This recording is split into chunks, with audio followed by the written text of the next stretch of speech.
You're listening to the Podcast Detroit Network. Visit www.podcastdetroit.com for more information.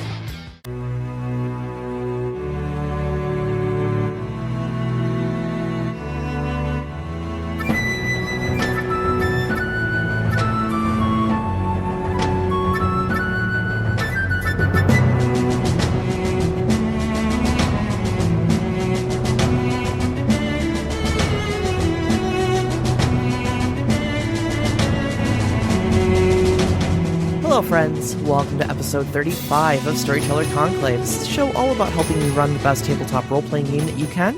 Whether you're a new storyteller or dungeon master learning the craft, or an experienced storyteller looking to take your game to the next level. I'm Sarah. I'm Rob. How we doing, Rob? Ugh. Happy New Year. Happy New Year. At least as happy as it can be. Rob and I are both coming off of colds right now, so you get the joy of hearing us talk. Well, I sound like I gargled razor blades and put myself through a third puberty or something. I just got my sexy voice. Oh, yeah. I think that's it. This is as sexy as it gets, honestly. This is Storyteller Conclave After Dark. Oh. Wait, I think that's going to be like Valentine's Day or something. We're going to do that? No, it's wintertime in Michigan. It's true. Everything 4 p.m. and later is after dark. That is so true. That is so true. And morning is after dark. I mean, everything's after dark. I haven't seen the sun in 3 months. Where does color? Actually, surprisingly, it's been kind of nice up until pretty much yesterday. Yeah, up until about yesterday. We got a light little dusting of snowfall. There's a little bit of ice on the ground. But, yeah, it wasn't. I mean, it wasn't anything bad, but it was enough to put color, I guess, white in the season. Yeah. But we've had sunny. I mean, today was a nice sunny day. It was actually kind of nice. Yeah. You know. So usually we have a lot of gray, and this has been different.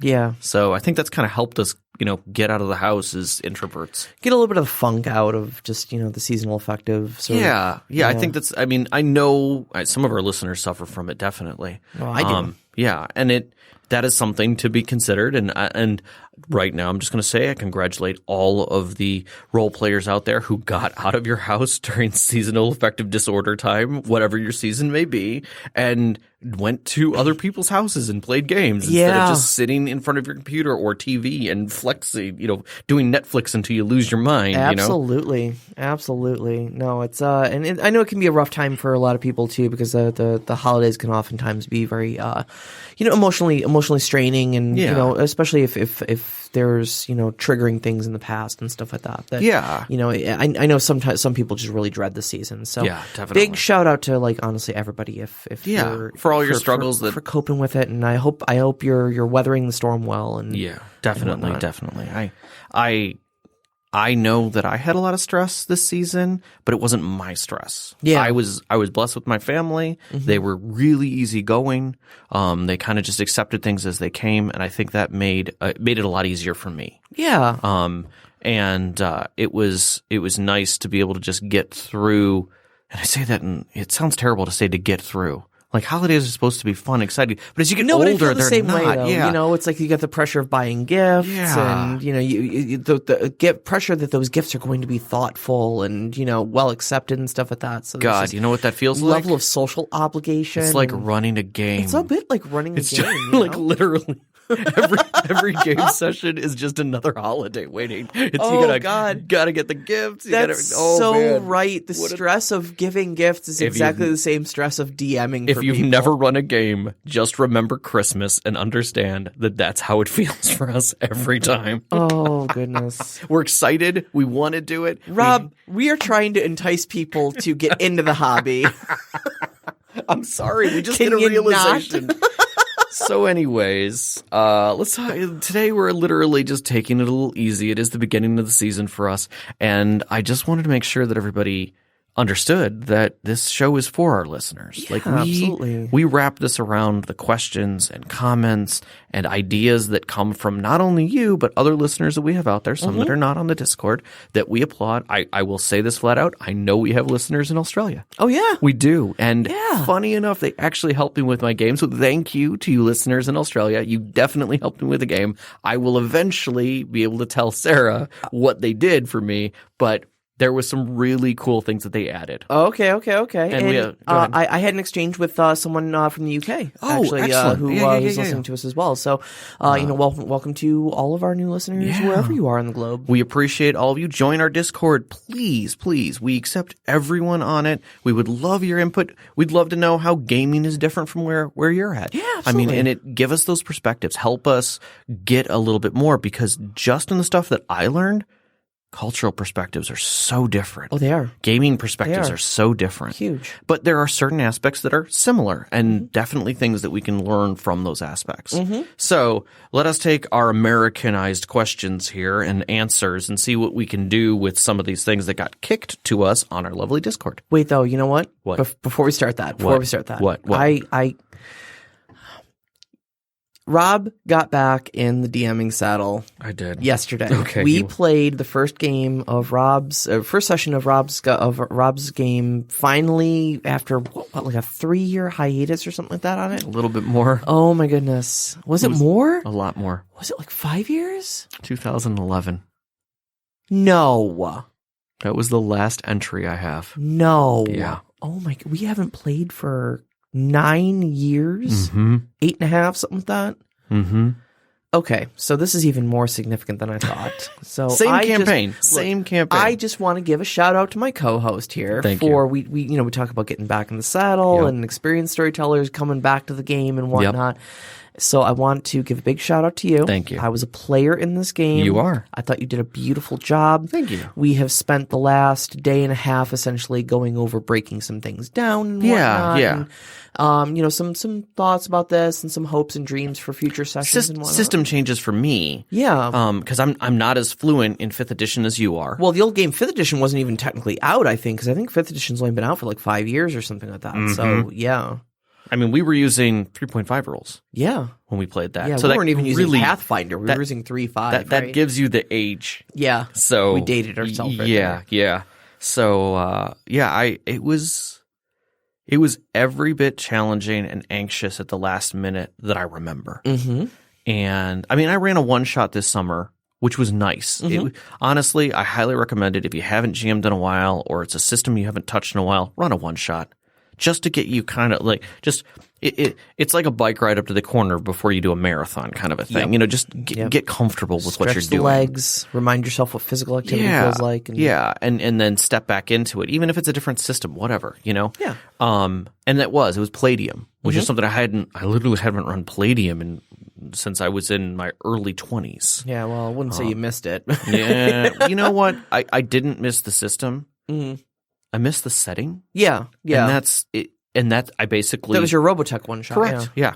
I actually ran Ghost Ship for those of you who know Robotech and know a little bit about what it is. And I ran it for 3 of their friends and I had done some pre-gen for them. So it was really easy. They basically just picked their backgrounds and then I told them they had to figure out how they knew each other, and they decided, let's do some random roll. And so we used the random roll table. Oh, cool. And they came up with how they were related to each other in friendship and bond, and it worked out fantastically. Just using those as storytelling prompts. And then they also wanted me to roll on their psychological profile, which totally was fantastic. Oh, goodness. That came out awesome, and they totally want to play another game with those characters. It was ridiculous. It was funny. But to get to this game, I think the part of it that really got me was that I was able to pick the whole story right back up back in about July, really is when I started picking it back up and doing writing for it and figuring out what I was going to do. And then I waited for the Black Friday's sales for D&D Beyond and picked up a subscription and 3 of the books that I needed and basically just started with that. Yeah. And got my players onto it, got them to roll up their characters into 5th edition, and I actually started the game off right at the point where we left off. Yep. And you guys picked back up very quickly. Yeah, I was really surprised. I was worried, having not played my character for so long, that I kind of lost where she was. But you and I had some conversations. Yeah. We've mentioned before, we go to dinner before podcast every time. We just kind of warm up and get some role playing discussion going. And it's not always about the podcast, but usually about role playing in general. Yeah. And we stay on topic. we talked about as he was getting more writing done and stuff like that, the motivations of my character, and that got me thinking about her a little bit more. And I think once all of us got to the table and you got into the narration, I think all those characters just came right back out. Yeah, I mean, Trevor had his problems. Yeah.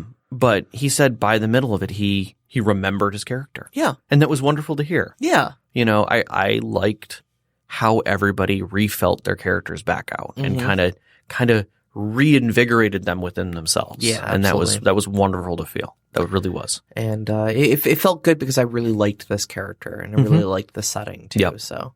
Yep.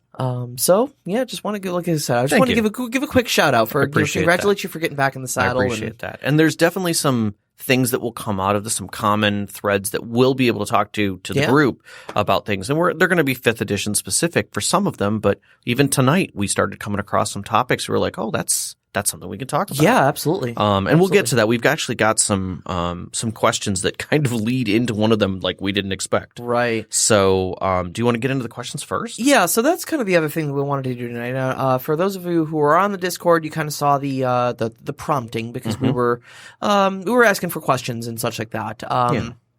But for those of you who aren't on our Discord, we wanted to kind of do a listener appreciation show. It's the beginning of the year. We've had 34 great episodes before, and largely because of the contributions of our community. And you guys are really making kind of driving this conversation for us a lot, and keeping it really vibrant and real for us. Right. Keeping it all fresh for us and giving us fresh ideas, things to talk about on and off the show. And so we wanted to just kind of take an entire show really to kind of just answer your questions. We usually throw them in the last 10, 15 minutes of our show, but yeah, really this whole thing is just we want to just really address your burning questions here. Right. And funny enough, one hit my head that isn't in our Discord and what didn't come from that I'll throw into the list here because I talked to somebody on Reddit and who was really interested in 7th Sea, and I hope they get a chance to listen to the show because I'm going to talk a little bit about some of the question they had. Do you want to start with that one while you're thinking of it? No, it's fine. We can get into it. Let's get through our listeners. They're the ones who are here right now, but I'll tack it in there and we'll roll it right through. All right, we're just going to go in order? Yeah, why not? All right. Top of our order, we have one of our Patreon contributors, Ela May. Thank you so much. Who's asking, may have been talked about, but what are some techniques you like for coming back from long breaks or a hiatus? Oh, that seems on the nose, Rob. To jog memories and or get back into the swing of the story. Well, since you just did that yourself, do you want to field this one? I'm going to field it as a storyteller. Yeah. I think for me, as a storyteller, going back to a story and continuing that story, I actually had looked at my game notes. I keep a lot of notepad notes, right, like digital notepad notes and physical sometimes, of my games, and it gives me a quick synopsis of that day. Like what kind of happened? Because I'm at the time, and I'm still not good at it. I don't write summaries. I'm a terrible person about that. Because I think that's important, and I'm definitely going to be doing it more. I see the value in it more and more every time I see it. So I'm going to get back to that. But going back, it kind of brought a lot of joy because I was able to remember moments in history that happened and events. I was able to look at the NPC lists of names and who they were and what their significance was, and it was very easy for me to rebuild the world. So I think that gave me instant jogs from me. I think to the same regard, it gave me something to bring up to my players, points of interest when I would ask them, like, what do you remember? They could then say, well, I kind of remember this. I'm like, yep, that did happen. Yes. So from your perspective as a player. So as a player, God, it was almost 9 years. Doesn't feel like it though. So I think a lot of it was, I think I've had a pretty great success with like sort of roundtable discussion, like you were saying, of like asking, not just saying to the players, this is what happened, but engaging the players and actively engaging their memories and saying, so what do you remember happened? What stuck out for you? Because you're going to get little nuggets from everybody. And people will kind of play off each other. Oh, yeah. That was that guy who did that thing, right? Oh, yeah, we were in that town where that thing was happening. And then it'll all kind of get pieced together. But I think it's also, valuable, something that I've been doing between gaming sessions, because we only play once a month. And sometimes if schedules get screwed up, it's more like 2. That I've been doing is you keep a fact summary. Yes. Okay. Yeah. Now I post this on D&D Beyond, so it's always there for people to review, and I read it directly off D&D Beyond at the beginning of every single session. And when I say it's a fact summary, I mean it's not a flowery, storyized thing. It literally is a list of this happened. This person revealed this fact to you. Right. I will never lie in one of those summaries. No. I want you to understand that everything in that summary is a truth. Yep. And that you can base knowledge upon those revelations as not like conjecture or opinion or even red herring. Correct. Well, no, I mean red herrings are necessarily but lies, Right. Mistruths, things that are meant to lead you astray, Right. I mean, there may have been a red herring deliberately put in the game that is something we noticed. But I will factually state that you learned that fact. Right. And then later when it's revealed to be a red herring, we can talk about it being a red herring. Correct. But that thing was revealed to you. Correct. It is a fact that it was revealed. Correct. It is still something you learned. It was something you noticed. It was something you found. Right. And in some cases, like in my story, and this is one of the reasons why I feel those summaries are so important, and I'm really bad at them, unfortunately, is that I felt that there were some things missed in this session 0 that I ran. Maybe just because people were getting comfortable, maybe because people are still trying to remember their characters and kind of get into that feeling. But I kind of feel like maybe there were some things lost in this. And so I think that summary for me is going to help the players readapt to that session 0 and continue moving forwards and be able to feel like they know what's going on and what's important. Yes. Because there were some very important moments that occurred. Yeah, absolutely. So now the second thing that I do in my game sessions is immediately after reading the fact summary, I roll into an intro. Yes. And now this is storytelling. Yes. This is just purely plot exposition, but typically it picks up the story narration right where the last one left off. So that I can set the appropriate mood and lead in any characters or events that are significant to how that scene is being set. Again, factual exposition. Yes and no. Before the descriptive scene. Well, yeah, no, I'm saying this is the descriptive scene. Oh, okay. Okay. So you roll straight from the fact thing, like this is the events that led up to here. Now. And the story begins with this. Right. As such and such and such happens. So that way you're not just going from a cold factual read into a, okay, role play. Right. Okay, go. Do it. Yep. Yeah. And then your players are just like, okay, hi, I am Gallstaff, Yeah. Now you give them a little bit of a prompt. You take them out of just the factual reading that sounds like Wikipedia. Right. And you get them into some narration with some music Yes. and an NPC maybe saying, he knocks on your door and, excuse me, sir, are you awake yet? And then you allow that character to reply and boom, role-playing starts. Did you feel that I took that from you and used it in my session well? I did. Yeah. I did. I really liked the way you do that, and I literally baked into my opening that. And I think it worked well. Yeah, like, that I worked think really you well. did you feel it come back to you like that like reverberating mirror effect of like, I know what he's doing here and I like it. Yes. Yes, it did. Excellent. And I respect it. Excellent. So I hope that helps, Ilime, with the question, I guess. Our next one is from Mad Elf. As a storyteller, when you feel the urge to try out a different story, explore an idea, do you pitch it to your current group? If so, how do you pitch it? As an alternative to what your regular sessions, as next game you'll run, etc. Ooh. I think once I have a completed idea, I tend to talk about it a little openly with people, but maybe not necessarily the group, but definitely people who I think might be interested and that I might be interested in bringing to the game. Yeah, yeah. And I think that's challenging because there are times when you have a game idea and you're like, I want to run this in a certain way, and some of the people in this area are not necessarily the people that I'm thinking would really enjoy it. Yeah, yeah. But I still want their opinions on what they think of it. You know, I really would love for you to run something with dread rules just because I want to effing try it. I know for a fact we're going to talk about it in front of my wife, who hates horror and intense things like that. That is not something she ain't going to watch those kind of or act in those kind of things. That's not going to be something she'll ever want to do, right? Because it's too intense for her. But it's definitely something I want to try and experience. I think it could be a lot of fun. Yeah, sure.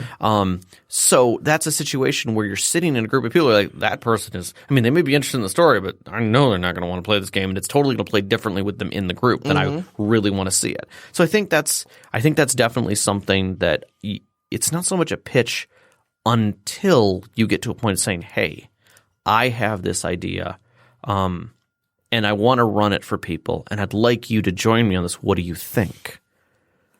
Yeah, I think that's probably pretty accurate. I think the key to answering this question for me is knowing your players. And like you said, knowing who to pitch it to, like you said with Dread. You know, I would never pitch a game of Dread to Vicky. Right. You know, it's way too anxious and terrifying and just wouldn't ever be her cup of tea. Right. You know, Sean, on the other hand, is the exact opposite of the spectrum, I think. And he just doesn't really get scared by things like that. So he wouldn't feel the dread. Right. He'd just be like, there's no dice in this game. I don't get it. You know? Right. Exactly. And, no, not that he wouldn't get it. I mean, but you know, it wouldn't engage him in the way that a role-playing game scratches his particular itches for role-playing games. Right, you know? right. And he doesn't enjoy horror as a genre in general. Right. And just doesn't do anything for him. Right. You don't get an emotional response, so why bother? You know? Right, right. Knowing that you're interested, I would pitch something like this to you. Right. You know? But I might shop around for just the right group. And sometimes that's not always the people who are your regulars. Yeah, your regulars, you know? So I mean right there, that's two of my regulars out the door. Right, right, you know? Right. That's harsh. Yeah. But I think that there's sometimes when you do individual pitching to people, they give you ideas. They might give you like, yeah, this person, you'd be surprised. This person might do it, you know? Yeah. Or have you thought about this person? Like, for instance, the other night, when Sean was pitching to the general group of us about an idea that he wanted to run, and it kind of came off that there were new people involved. And I'm like, I know some new people who would love to play an effing game right now. And it was just out of the blue, like, oh, yeah, that's a great idea. And that's the kind of thing you want because that re-energizes like the whole thought pattern of, yeah, let's do that. Let's try this. And it gives you a different perspective. So I think not pitching it necessarily to the group as a new idea, but knowing if that group is the group you want to continue with. Yeah, absolutely. So, and as for where it kind of fits in the sessions, Heatsink is in the live show chat. That's Sean. And he's saying that it would still be fun to play. So yeah, okay, maybe but this is the sort of discussion you need to have. Yeah. You know? On the other hand, if I'm running a 7C game currently, and we're rolling through it, and maybe it's getting to a point that I kind of feel like it's coming to a close, I might say, hey, I am interested in running another game after this that's a different setting. Would you guys be interested? And I did that actually with moving to Children of Heroes. Yeah, absolutely. You guys had played an adventure. We had done a bunch of stuff in it. And I'm like, hey, guys, what would you think about starting out as henchman-level heroes as kids? And it was like, what? And I kind of prompted to the group that. And got a good response because I expected it. Yeah. And there were a few adjustments and discussions that were about it, but it was very minor. But I think that worked out really well and kind of gave me interest in like, yeah, I'll keep writing this then. We'll go that way. I enjoyed the hell out of it. Yeah. I think a lot of the other the scheduling thing too really kind of depends on how real life is laying out for you. Always.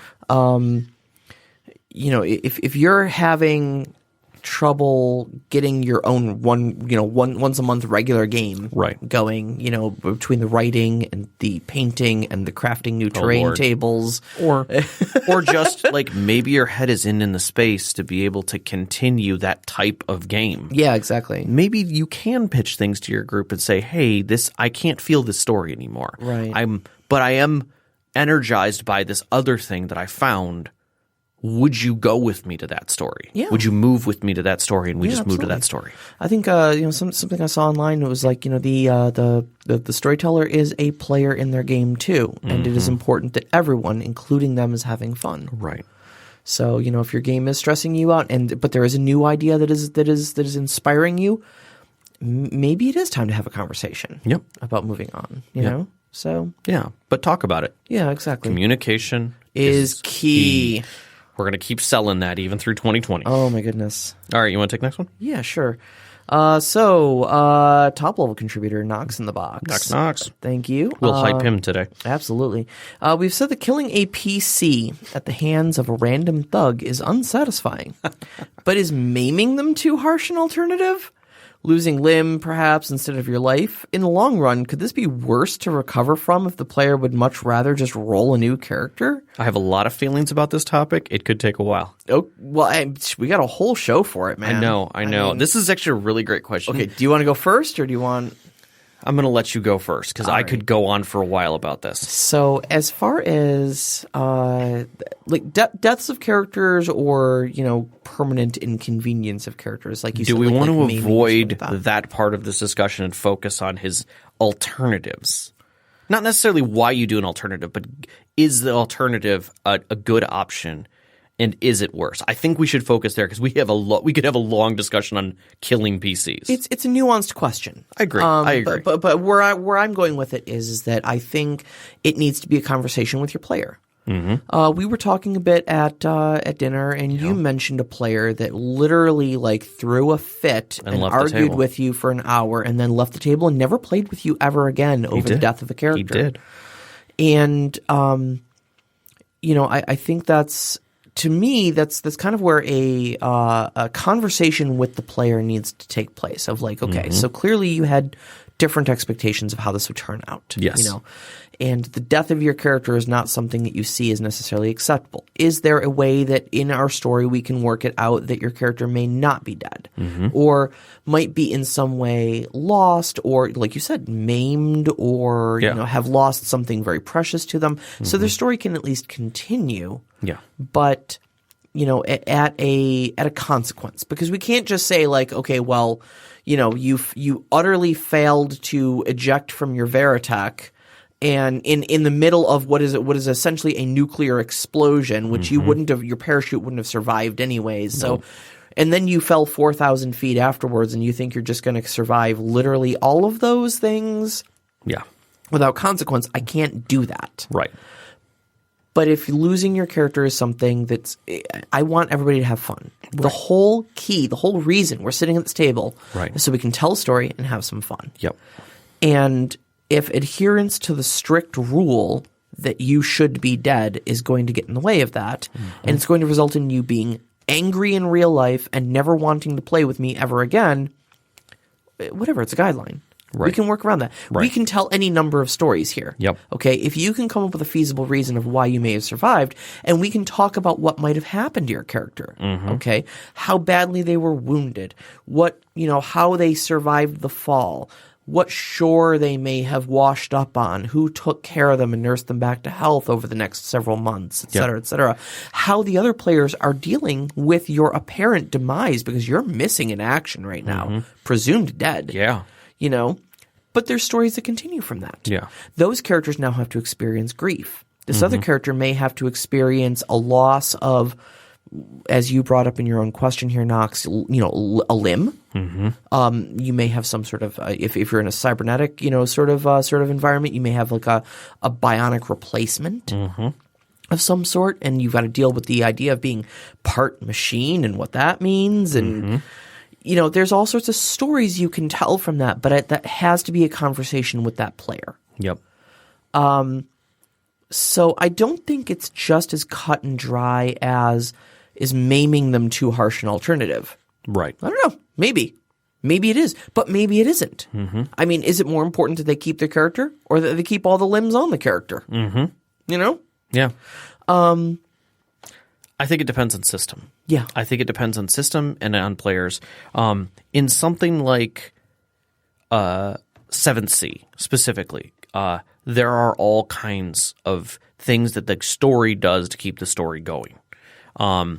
And it definitely makes it easier for you to recognize when player death is going to occur or when it's not or when it's going to be something critical. And I think that maiming is definitely a way to go in those types where you're a hero. You're going to lose something. And there are flaws, much like if you're familiar with White Wolf, merits and flaws, where you could just be like, you're blinded in one eye. So that means you're at fault on a few things there. Maybe you also have, anger issues. So if I spend a drama die, you're angry, and you will not make successful, charisma checks effectively. Any of your social skills are at a severe depreciation of 2 dice. Yep. You're at a 2 dice penalty, and none of your stuff explodes. So even if you roll well, you're basically holding back your anger when I do that, and I can do it at will. Just spend a drama die, and guess what? You're angry. And you know who you are? You're Mad-Eye Moody. I mean, I immediately thought of him of somebody who is maimed, who clearly has a problem, has a drinking issue probably as well, because nobody seemed to have a problem with him slamming back drinks, but at the same time, like, he's been through a lot. Yes. He's a big, beefy character in that story. So, nice. We're glad to have you here, Technolich. Thank you so much for showing in. Just showed up in the live chat. Thank you. I swear to God, I didn't. I typed blocked and reported in the live chat. When he says, sorry, I'm late. And I was just like, blocked and reported. And apparently he got dumped off the live stream at the exact same time. I swear I didn't do that. That was not us. That was not us. I honestly think the Wi-Fi, the internet here was a little slow when I got connected up. So there may be some glitches. We apologize if you're running into some things like that. But yeah, I think maiming is totally a legitimate way to go. I think it's a good alternative, and I think that for the right group, if you feel that your players are very invested, maybe they're 10th or 12th level and they've been in a campaign for 20 years, that give them grace and be like, all right, here's the situation. Would you like to be maimed or lose something? There was a situation that actually happened during the Act 2 of my game. Where one of the players was going to die down a pit. Oh. Do you remember that? I remember talking that character out of the pit, yes. Do you remember that she lost something? Well, he lost something. I don't, actually. The bracers. The bracers? Bracers of climbing. Oh. Were still attached to that wall.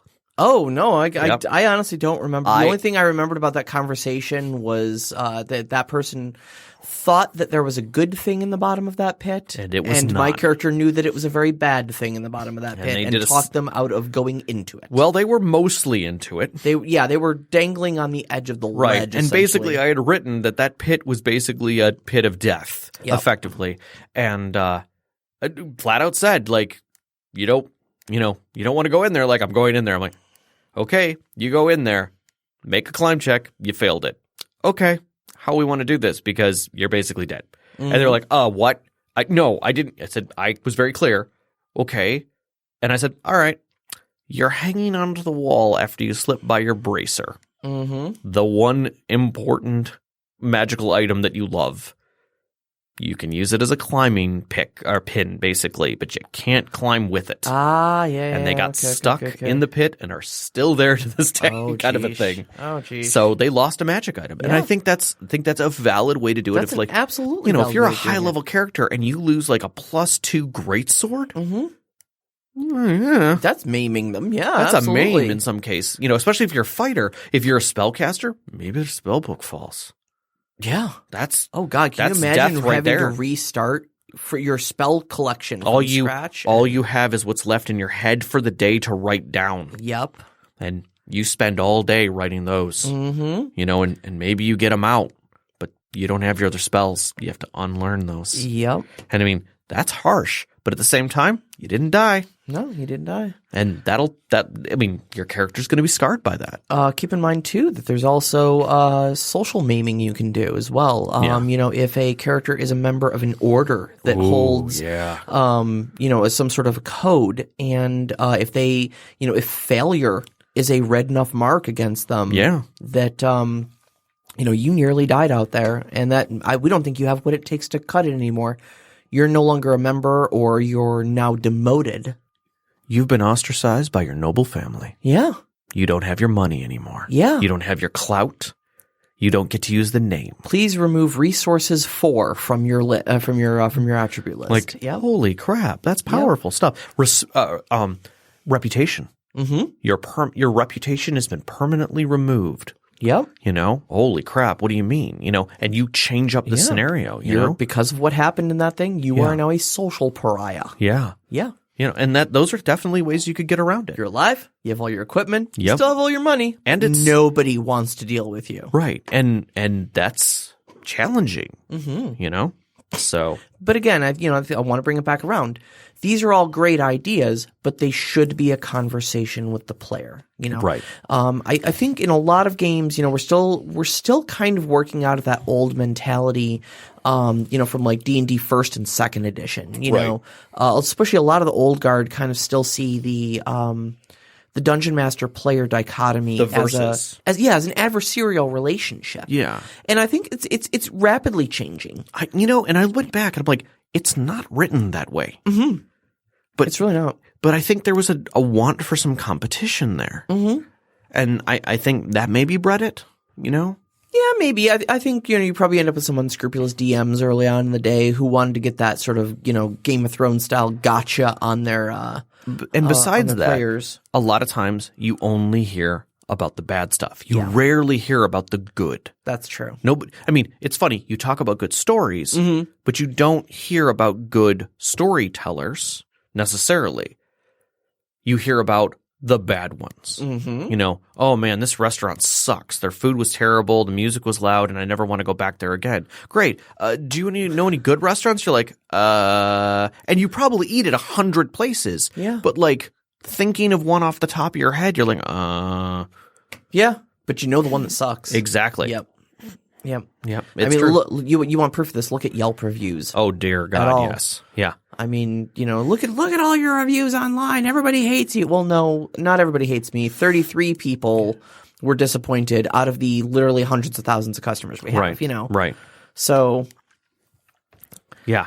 Yeah. It's funny. But at the end of the day, though, I think it's a very rapidly changing opinion that it's not an adversarial relationship. I think that people are coming around that it is a collaborative storytelling experience. The player and the storyteller should work together. And so if if something like this big does come up where the death of a character, a character's fate hangs in the balance, you need to not at least discuss it with the player, possibly the whole group. Yeah. I think that's good. And just find a way where the story unfolds and continues in a way that is satisfactory to everybody. And who knows? You may go over to that character thinking that you are going to have that huge confrontation and be like, dude, I'm so sorry, but it looks like your character might die in this exchange. And they might look you in the eye and go like, that's fine. I've got a great alternate character waiting in the wings and I'm really excited about them. Yep. How does my character die? And you're going to be like, oh, okay. You're not mad at all. Neat. Technolich real quick. Yeah, no, it's not at all too late to throw out a question, please. Yeah. By all means. We're going to move on to another one by you, but actually I'm going to skip the Technolich one here, and I'm going to go to Overwatches because I think that one is going to take us a lot longer to discuss. Yeah, sure, man. But yeah, throw it in the mix. Yep, absolutely. Yep, definitely. Toss it on out there. There was a New Year's question from Overwatch. Thank you again for supporting us. How do you feel about time jumps in campaigns? If you that feels a little on the nose, how Rob. do you I totally read this one and not realize I read it. How do you normally handle them? Things to look out for. First off, after your game jumped 287 years, I think it was. It did. So one of the problems that I had was I was going from 3.5 to 5. and I needed in my story a change. Now, I had technically written this in. This was actually part of the plot, 15 years ago when I started I this. remember the setup for it. Yeah, so, it didn't surprise me when it happened. It was funny was when I broke it into 3 acts, and at the beginning of Act 2, my forward to you guys was a scene that literally is the opening to Act 3. Yep. That you guys walked right into. Yep. So they knew, God, I don't know, 12 years ago? That this is what it was going to end up with. There was something involving a genie, and Exactly. then when all of a sudden it was like, poof, your wish has come true. The genie has summoned this group of adventurers. My wish, that was your final wish. My job here is done. Whoomp. And gone. And just gone, and we're like, oh, that effing genie. Yeah. Damn it. And that was the whole thing is that for me, that time jump had a few things in it that I had to be very careful about. I will say the time jumps on a small scale. Mm-hmm. Let's talk about simple time jumps, like travel time jumps, where it's like, hey, we're going to be going from this city to this city. And as a storyteller, you're like, I don't want to do anything in between. Yeah. Let's go ahead. So you just do an exposition of how boring or challenging the sea ride was. Yeah. Going from point A to point B, and suddenly you're now in this new port, and it's been 3 months, or whatever on this journey, and people are like, okay, well, for those 3 months, what I was doing? Well, we were on a boat. I'm going to give you 3 resource-based actions that you can do while you're on that boat. Sure. And you may improve one skill. Like I might do something like that if it's been 3 months, or I might just have said you have better camaraderie with the crew, and the you made really, if you guys give me a couple social roles, okay, great. The captain has agreed that anytime you are welcome on his ship and you've gained reputation with that group. There you go. I like in long travels like that, basically just putting it out to the players. Like, are there any conversations or anything like that you want to do along the way? Yep. We can have those RP moments, but once those RP moments are out of the way, it's gonna be a week later, and we're gonna be there. Yep. And I would say for those on the longer jumps, there's a lot more to consider about what changed in the world. Mm-hmm. And for mine, it was the opposite. I needed to figure out how long ahead I needed to consider to change the world the way that I needed it to be changed. Yeah.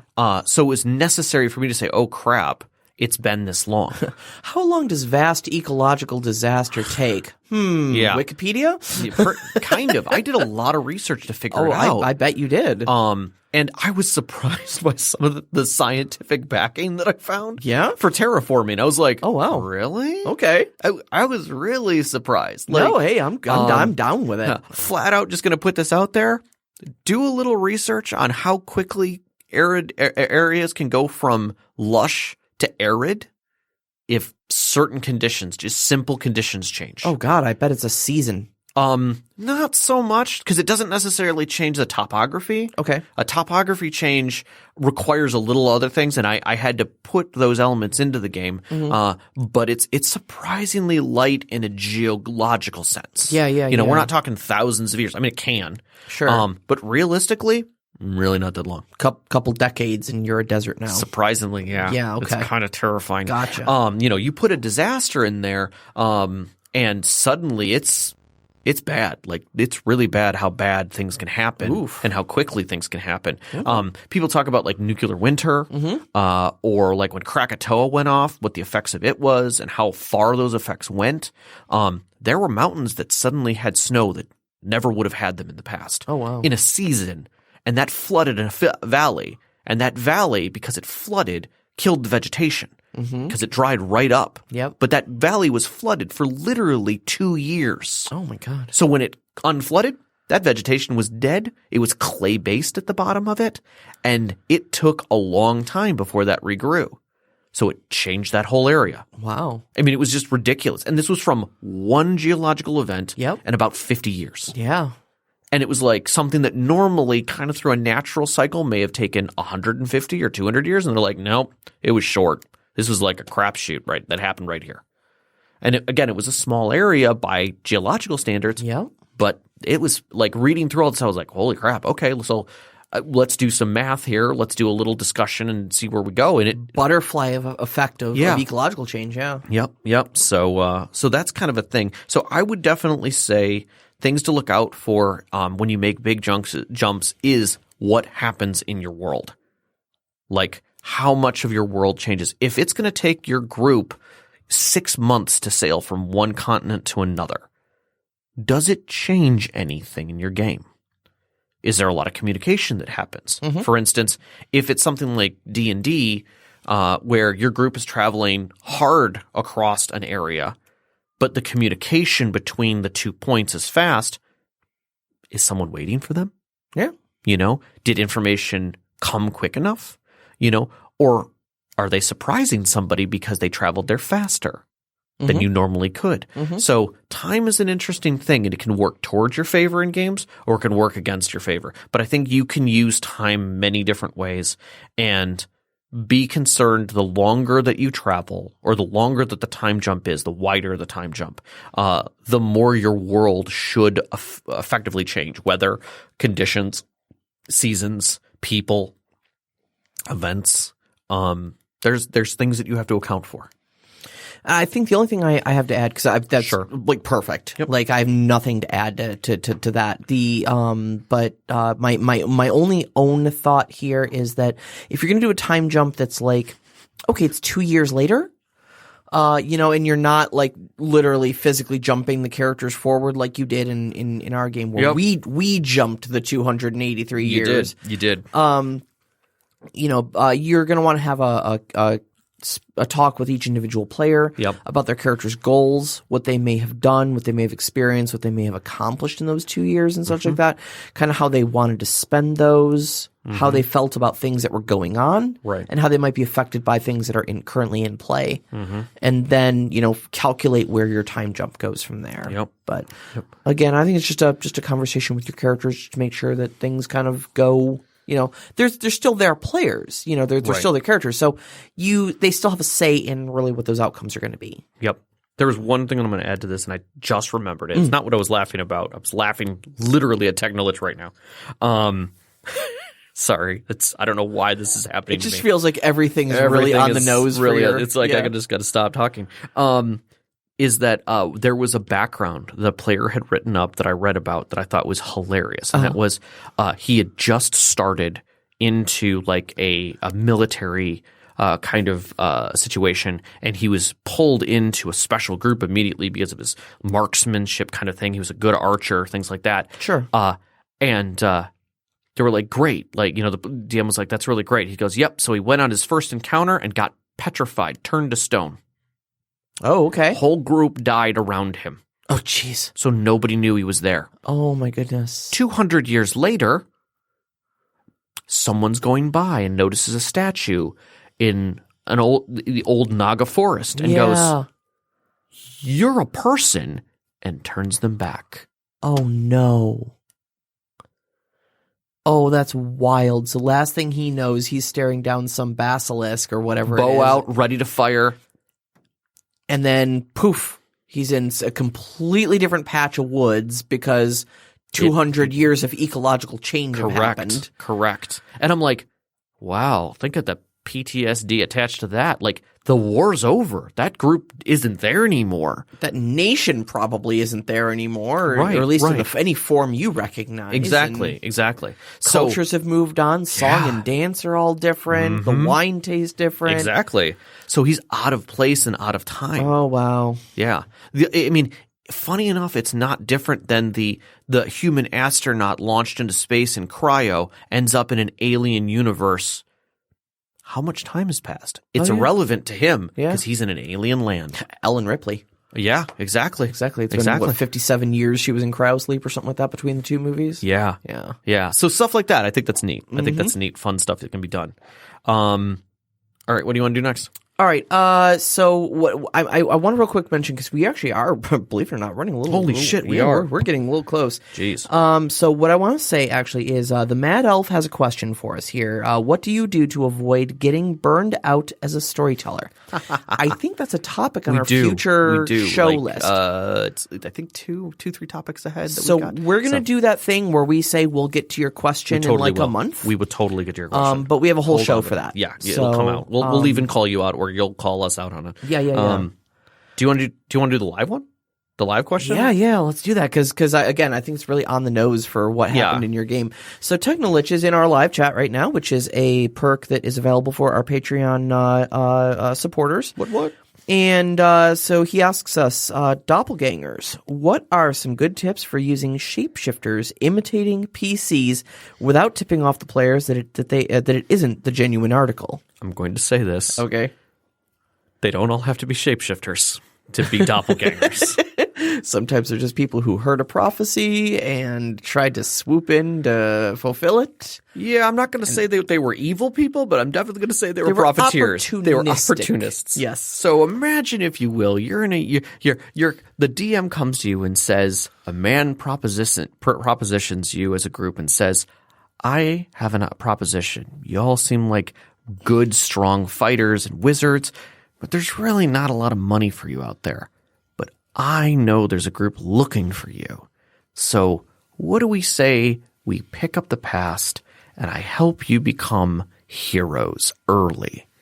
I'll hawk you up and you go out there and do heroic things and pick up the swords of the past and be some of these heroes that people think might still be there.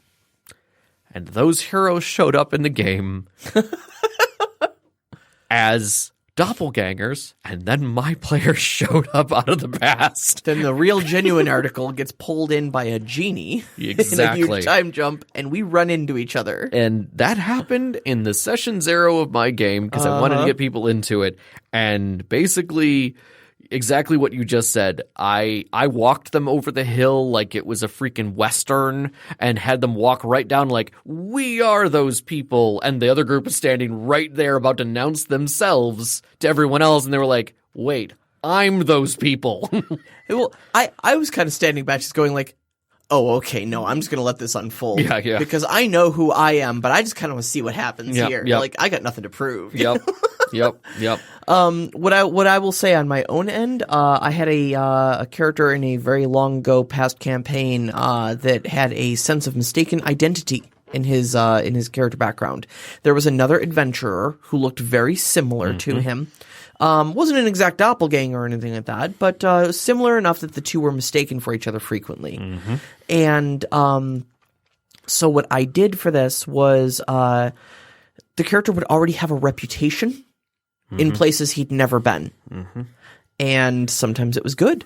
Sometimes it was bad. Right. And sometimes those both led to complications because when you walk in and you're already considered a hero who can do mighty deeds, there are expectations placed upon you. Right. And bars you must now live up to. Whereas, of course, if you walk in a place where your reputation is sullied, where this other character has created some sort of a faux pas, now suddenly you're walking in with pre-loaded animosity that you have no way of resolving because you weren't there when it happened. Yeah. And so that's definitely one way of going. I would say just to kind of generically answer the question, though, consider what these doppelgangers might be doing, okay? And consider who they were interacting with, and consider where those NPCs will leave those interactions off. Right. Okay? So if you and I, Rob, got into an argument earlier today about who was going to drive out here to Podcast Detroit, okay? And I said you were being a real big jerk about it. Right. Okay. And then I showed up at your house and said, hey, are we ready to go? I'll drive if you want. And you're like, oh, so now suddenly I'm not being a jerk about it? I'm going to be like, what? Right. Right. Okay. So that's, your interactions. You just have to remember, think of what interaction the doppelganger is going to have on that PC's behalf. Yep.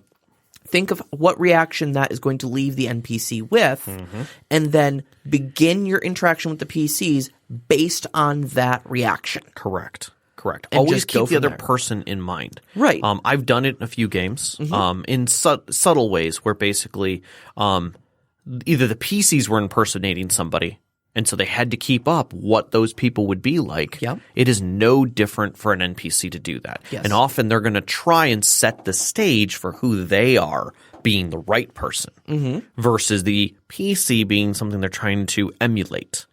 They're trying to set that thing that already set in the false image of that person is the wrong person. Yeah. This is who I really am. And I think that changes the game a little bit. The doppelganger isn't the wrong one. The doppelganger is the right one. Now, on the other hand, if they're going to do something, for instance, your players are going to, are returning home, right? And the butler says, sir, I thought you already came in. You must have gone around the back door. And you're like, wait a second, who was here?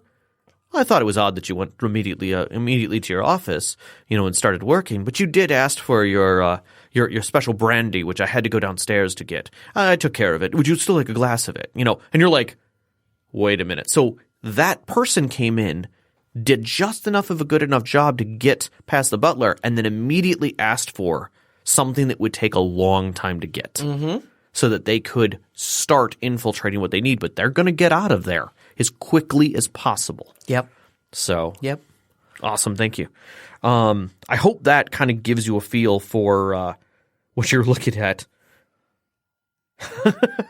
He says, my dog went nuts as you were talking about the doppelganger situation in your game, and I had to log off, but just let it be known that my network runs deep. I may or may not have a spy in your midst. Oh, Lord. All right. Well, I hope that helped answer your question. We definitely have a few other questions here. Do we want to try and squeeze one more in? I think we have 5 minutes we saw. Yeah, we've got Technolich's other question. What's your favorite campaign that made and what made it that? What is your favorite campaign, or what was your favorite campaign? Is the question. Like, what is my favorite campaign that I'm like maybe looking forward to? And do you mean campaign as in like a game system, or are you talking about I think that question gets a little all right. thick So there. what I'm going to answer is, what was your favorite campaign? Okay. A past game that I ran. Sure. And what made it that? Sure. I would probably say it was a past D&D 3.5 game that I ran. Okay. For my ex and a handful of mutual friends. Okay. They were a group of adventurers that were. There was a war that had taken place between the light and the dark. The light gods and dark gods all chose their mortal champions and basically slugged it out using the mortal plane as a big chessboard. Okay. These particular heroes know that the war had already been won by the light side. Okay. So, but there were still a bunch of these evil chess pieces still out there. And so as kind of a round two, these group of heroes were tapped by the light gods as lesser champions, essentially, to go and clean up the board. Specifically, there was a lich that had been raised, and his phylactery had been crafted by the gods themselves. Whoa! So it's not something you can just whack with a hammer and be done with it. So they ended up having to try to discover a way to destroy this phylactery after they even found it in the first place, and ended up having to take it into the abyss. And there was a like Lovecraftian horror-sized like world-eating, devouring his mouth as a giant portal to nothingness sort of thing that like way too big to ever summon into the material realm, but he totally exists in his own place in the abyss. Right. And they essentially had to throw it into that because it's the only place that they could ever put it that they could guarantee it would never come back out from. Right. It wouldn't be destroyed, but there's no coming back from that. Right. You know? So, they ended up going into the abyss. We had some adventures there, and then there was this like ruined, profaned chapel that was kind of the like boss arena for the end of the campaign, where this particular thing was held. There was a very high level demon there that was essentially the last boss battle, and I ended up party wiping them. Wow! Except for one, the monk did some acrobatics, got past and got into the chamber and completed the mission. Oh, wow. As she felt the last of her companions' lives wink out via the bond that they had. And then when she realized she was the last one left alive, she clutched the phylactery to her chest and threw herself into the maw Oh, man, what a great way to to end. ensure that it got there. Very Band of Brothers. So, I like yep. that. I like it that. It was great. You have a TPK and everybody was high-fiving at the That's end. the best. That's the best. I will come back around to this one because I think there's a couple of different ways that I might answer this, and I think we can definitely talk more about them and what made it fantastic. We've only got 2 minutes left, so let's get into our wrap up here. Then next week topic, I'm going to go hands off. I'm sorry. Okay. I'll be here to fan on the outside of it, but we're doing the Matt Mercer effect. The Matthew Mercer effect. That's right. That's right. So the rise of celebrity Dungeons and Dragons is now a thing. We're gonna dive into some like how people make money on this stuff as well, I think. Yeah, and how that's affected the landscape of what tabletop role playing games look like for us all. So all right. Well, let's roll us the ending here. You can find us on Twitter at @ST_Conclave, on Instagram at @ST_Conclave if you want to see some of the craft projects I'm putting together for my game. Discord is linked in our Twitter, and also you can find that in the show descriptions of pretty much every one of our shows on your favorite podcast listening software. We want to thank our Patreon members, all of you who've helped us so much this year, and all of our listeners who fall on that, but especially Knox. You came through for us this year, and we thank you so much for that. Absolutely. Our intro music is Beyond the Warriors by Geefrog. It can be found at geefrogmusic.weebly.com. Our outro music, Only Our Footprints in the Sand by Midair Machine, can be found at, now again, freemusicarchive.org. We record every week at Podcast Detroit. You can find them online at podcastdetroit.com. On Twitter at Podcast Detroit. Our engineer tonight is Emma. We did get it right. We had to squeeze in. It's new, and I'm like, I've got Caitlin written down here, and I'm like, no, that's not right. I'm and awful. we hope Caitlin's doing well and tonight. we hope, Caitlin and her puppy is doing well. Yes. And we want to give a big shout out, as always, to our families, Vicky and Sean, all of our friends who've played in our games over the years, and to you, our listeners. Once again, thank you. We love each and every one of you. Good night. Good night.